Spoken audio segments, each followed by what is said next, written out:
د حضرت ابو سری منصور بن عمار رحمت الله تعالی علیه دا یو مشهور بزرگ تیر شوی دی او تیر شوي درسونو کې د تصوف ما د هغې یو قول تاسو ته بیان کړی و چې هغه وایي احسن لباس العبد التواضع والانکسار واحسن لباس العارفین التقوى چې د بنده د ټولو نه بهترین لباس عاجزي ده، انکساري ده، او د عارفینو بهترین لباس هغه تقوا ده. د باره کې د حضرت ابوالحسن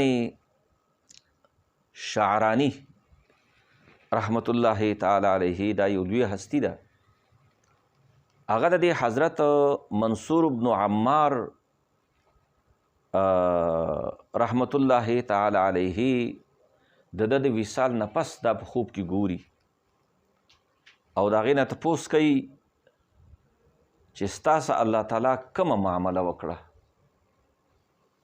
ځکه د انسان د وفات نه پس د دې دنیا نه د رخصتېدو نه پس دا یو اټل حقیقت دی. خو بدقسمتي دا ده چې موږ یې منو او ښه پوخ یقین هم دی. زموږ په دې باندې خو یقین نشته دی چې موږ به دې نه یقیني پاڅېږو کور ته به ځو، خو په دې یقین شته چې مرګ شته. خو د هغې باوجود د نفس او د شیطان دومره غلبه ده چې موږ اخرت، قبر، برزخ، د مرګ نه پس نه ختمېدونکې زندګي ښکلې کولو په ځای باندې، آبادولو په ځای باندې، ودانولو په ځای باندې، رڼا کولو په ځای باندې دا عارضي دنیا، دا بې ثباته دنیا، غیر اعتمادي دنیا دې لم ترجیح ورکړی. انسان کې یو کمزوري پکې شته دی. یو خو انبیا دي، هغه خو معصومین دي. یو د الله خاصان بندگان دي، اولیاء الله، هغه محفوظین دي. خو عام طور سره چې کوم مؤمنان دي نو هغه کې یو کمزوري شته دی او هغه کمزوري هغه دا ده چې هغه د دنیا د حصول رغبت.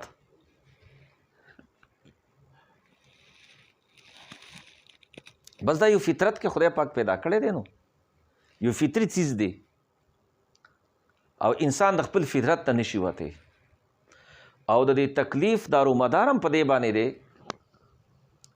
چې یو څیز ته ستا زړه کېږي، شتا ورته اشتها کېږي، ته غواړې او د هغې نه ځان ساتې او صرف په دې وجه باندې ساتې چې زما نه زما رب خفه نه شي، هغه خوشحاله شي. او دا دی ایمان دی، دا دی یقین دی چې زما رب ما ګوري، ما ویني. نو حضرت ابو سری منصور بن عمار دې خوب کې ولیده او داسې معلومیږي د ده د سوانح حیات نه چې دا د وخت عالم دی، د وخت عالم دی. او دا مې ساتي څومره چې الله پاک خپل دوستان جوړ کړي دي بغیر د علم نه دي جوړ کړي. هغوی له علم ورکړی دی او بې خپل دوستان جوړ کړي دي. خو دومره دا چې د چا د علم شهرت زیات دی او د چا د تقوا او د پرهیزګارۍ شهرت زیات دی، نو دا واعظ و، خلکو ته به نصیحت کاو.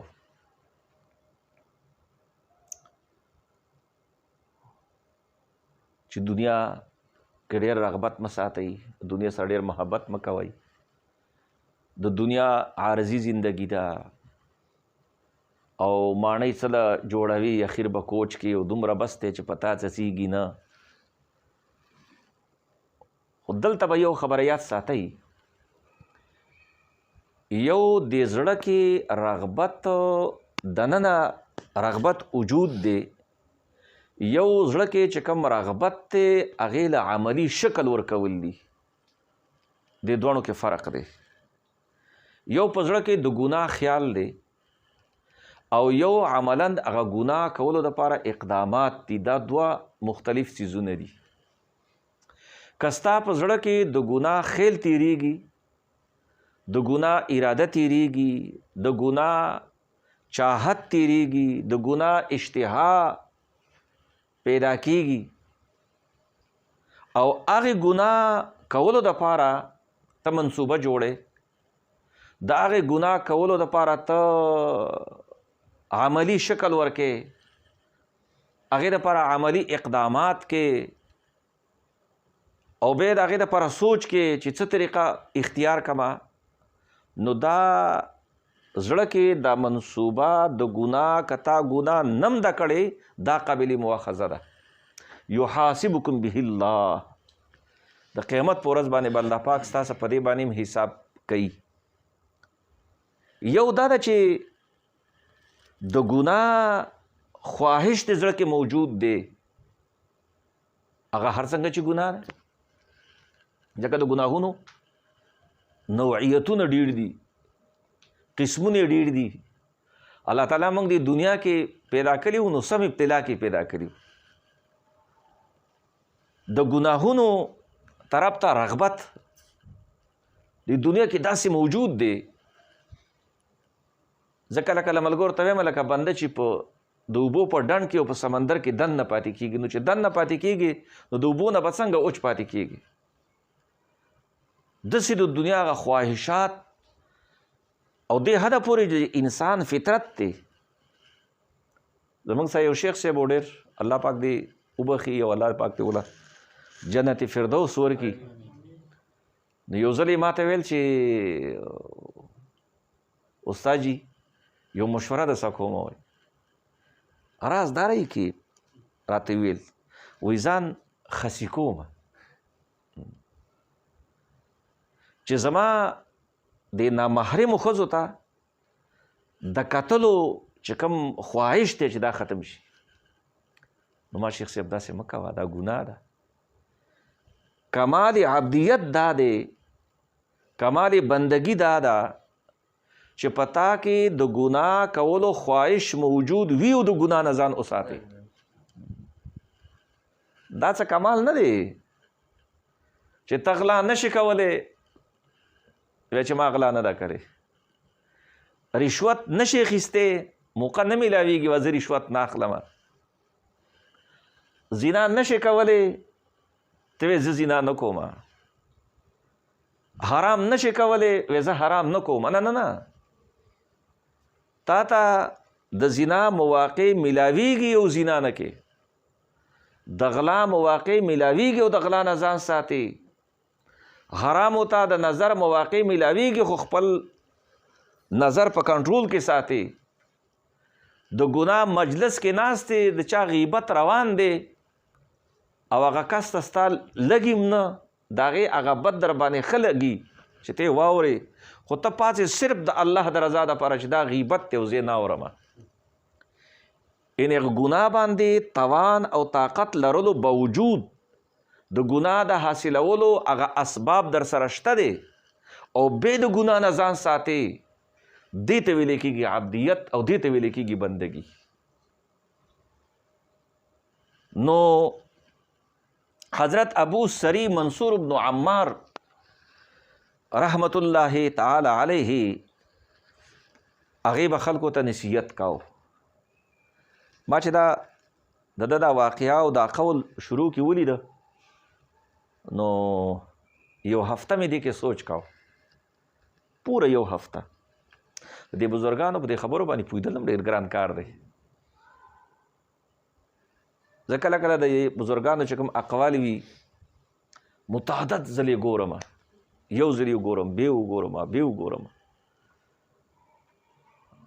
او د دې کتلو دا مطلب نه دی چې دې کې کتلو نه ثواب په دې کې د قرآن شریف نه زیات میلاویږي یا د احادیثو د رسول الله نه زیات میلاویږي. نه نه، دا د الله او د الله د رسول چې کوم احکامات دي عمل د پاره د یو سړی حیثیت لري.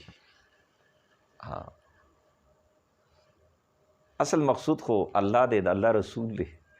د دنیا کې خلک مینه کوي که نه، نو ریبار ساتي، د هغې ناز او نخري مړي، هغې له هم خرچې ورکوي، حالانکه هغې مقصود نه وي، هغې هغه خپل محبوب ته مقصود وي. دا چې کوم اقوال وي دا د دې حیثیت د ریبار وي، رهبار. زموږ مقصود کتاب الله دی، سنت رسول دی، او د سنت رسول او د کتاب الله نه مراد زمونږ د الله رضا ده. نو دا دنه تپوس وکړو چې خوب کې تپوس ته وکړو د حضرت ابوالحسن شعرانی رحمت الله تعالی علیه چې ابو سر منصور بن عمار خدای در سره څه وکړه. الله تعالی دې زموږ ستاسو د اخرت فکر جوړ کړي. دا ډېر ضروري خبره ده. کله چې د چا کم سوچ جوړي که نه، نو چې هغه کله میلو شو نو هغه تپوس دې کوي و چې څنګه دغه څنګه چلو شو. نو د الله د دوستانو د اهل الله ډېر سوچ په دې کې چې اخرت به زموږ څنګه ښه کېږي، د دنیا د حسن سوچ نه کوي.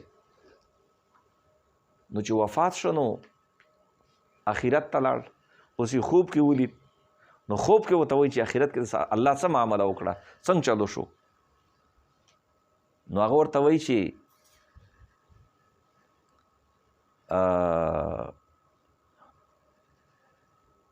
الله راته وویل چې تا څه کولی؟ ما ورته ویل چې ما به دنیا کې خلک د دنیا نه د بې رغبتۍ تلقین ورکاو.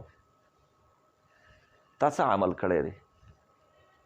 نو امام رب ته وویل چې ما دا عمل کړی دی چې ما خلکو له د دنیا نه د بې رغبتۍ او آخرت ته د رغبت د دې تلقین مې خلکو ته کاو. چېرته چې به کېناستمه منبر باندې وبدرېدمه تقریر دپاره، بیان دپاره، نو زما به بیان په دې کې چې ګورئ دنیا کې بې رغبت مه کوئ، د دنیا سره محبت مه کوئ او د آخرت سره محبت وکئ. وی الله راته وویل چې تا خو په خپله هم د دنیا کې رغبت کوو که نه، د دنیا څخه خو ستا رغبت ختم شوی نو. وی ما مې رب ته وویل چې ما خو زړه کې مې رغبت و، خو خلکو ته خو مې ستا د آخرت رغبت بیان کړی دی. نو وی الله فرشتو ته وویل چې د دپاره دلته یو منبر سجاو کوي، منبر سجاو کوي، منبر جوړ کوي چې دلته هم خلکو ته بیان وکړي چې تاسو د دنیا کې رغبت مه کوئ، د دنیا سره محبت مه کوئ او آخرت طرف ته خپله توجه سته نه کوئ او د آخرت تلاش وکئ. دا خبره چې وشوه زه په دې باندې نه پوهېدم، زه خپله ځان خبره درته کوم. د دې حضرت ابو سری منصور بن عمار چې ربه د دنیا محبت دا خو مضموم دی، د آخرت محبت محبوب دی، د دنیا محبت دا شرعاً قبیح دی، د آخرت محبت او د هغې رغبت دا محبوب دی، مامور دی، پسندیده دی. که اجر ملاوېدو خو په هغې باندې پکار ده چې ملاو شوی وي. رب کریم هسې خو کریم ذات دی، د هغې خوښه ده، د هغې خوښه ده، د هغې مهرباني ده.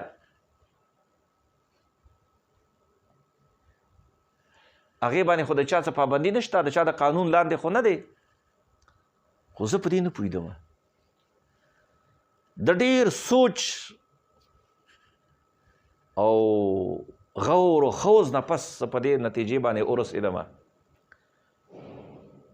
چې الله د هغې نه چې کومه شکوه وکړه، شکوه یې ترې وکړه، الله ته ګیله وکړه، او ګیله چې کوي الله د خپلو محبوبانو نه یې کوي، دا چا نه خو نه کوي که نه. څوک چې د چا نه ګیله کوي د دشمن نه ګیله نه کوي، د خپلو دوستانو نه ګیله کوي. نو الله ته ګیله وکړه چې ابو سری منصور ابن عمار ستا په زړه کې خو دنیا محبت و. هغه ورته وایي ربه ما همیشه دپاره د دنیا نه د بې رغبتۍ تلقین کړی دی، د آخرت تلقین مې کړی، ستا طرف ته مې تلقین کړی. د دې مطلب دا دی چې ابو سری منصور ابن عمار د دنیا د حصول دپاره عملی اقدام نه دی کړی، او دا زړه کې چې کم چاحت موجود و، زړه کې چې کم خواهش موجود و، دا هغه خواهش و چې دې باندې هغه مکلف نه و. دا هغه خواهش و چې هغه د دې خواهش مکلف نه و. ځکه انسان خو خپل فطرت نشي بدلولی که نه. په یخنۍ کې به د بنده یخني کېږي، خو دې مطلب دا نه دی د سړی نیک دی نو یخني به نه کېږي. په ګرمۍ کې به د بنده ګرمي کېږي، نو دې دا مطلب نه دی چې ګرمي به نه کېږي.